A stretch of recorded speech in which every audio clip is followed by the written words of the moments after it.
परम पिता परमात्मा कण कण तेरा बास, करन करावन हार तुम सब कुछ तेरे पास। अंग संग तुझको देख के दास करे अरदास, तू राजा यधिराज हो मैं दासों का दास, एक तू ही निरंकार। सत्संग जी प्यार से कहना धन्यकार जी। सत्संग जी दास एक भजन बोले जाते अगर जो टूटिया हुई तो अपनी गोद को बालक जान के क्षमा करना, प्यार से कहना धन्यकार जी।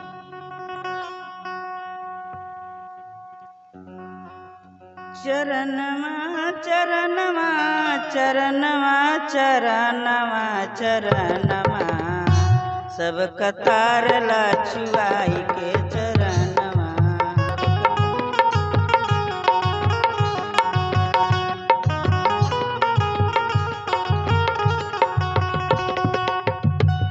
चरणवा चरणवा चरणवा चरणवा चरणवा सब कतार ला छुआई के चरणवा, सब कतार ला छुआई के चरणवा।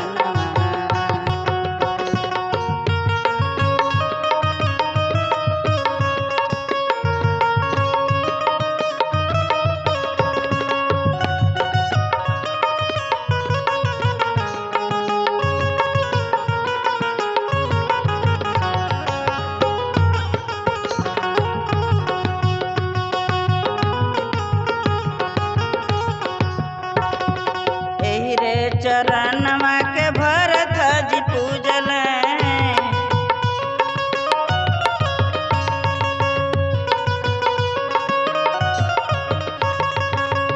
रे चरणवा के भरत जी पूजल,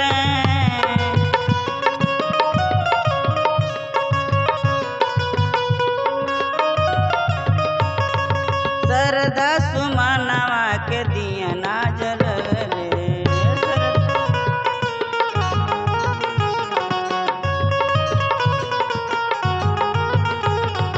जरत बड़ ज्योति जेकर 14 हो भुवनवा चरणवा, सब कतार ला छुआई के चरणवा।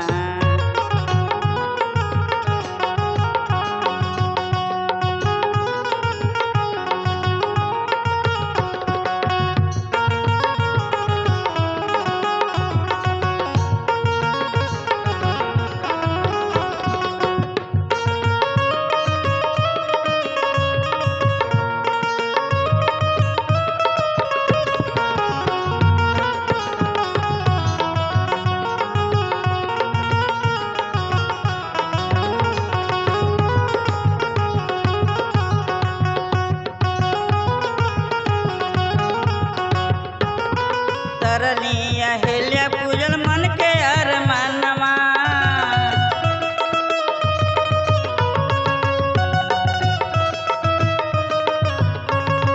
तरलिया हेलिया पूजल मन के अरमानवा,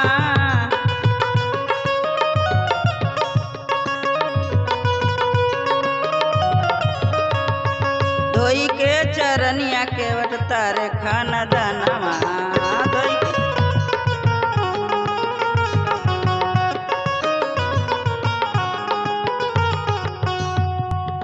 के चरण का महिमा गावे जग जहानवा चरणवा, सब कतार ला छुआई के चरणवा।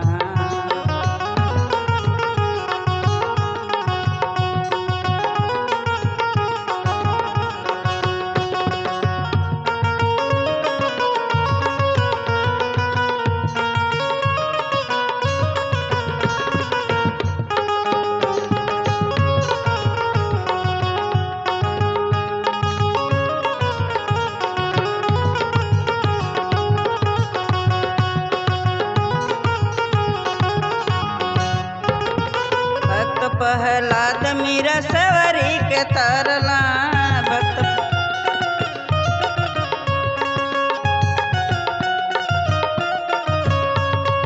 भक्त भक्त प्रहलाद मीरा सेवरी के तरला।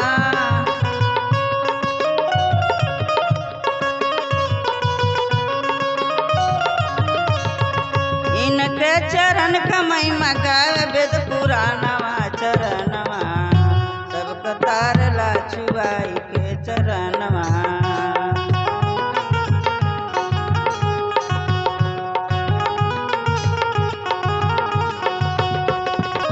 चरणवा चरणवा चरणवा चरणवा चरणवा, सबका तारला छुआई के चरणवा। चरणवा चरणवा चरणवा चरणवा चरणवा, सबका तारला छुआई के चरणवा।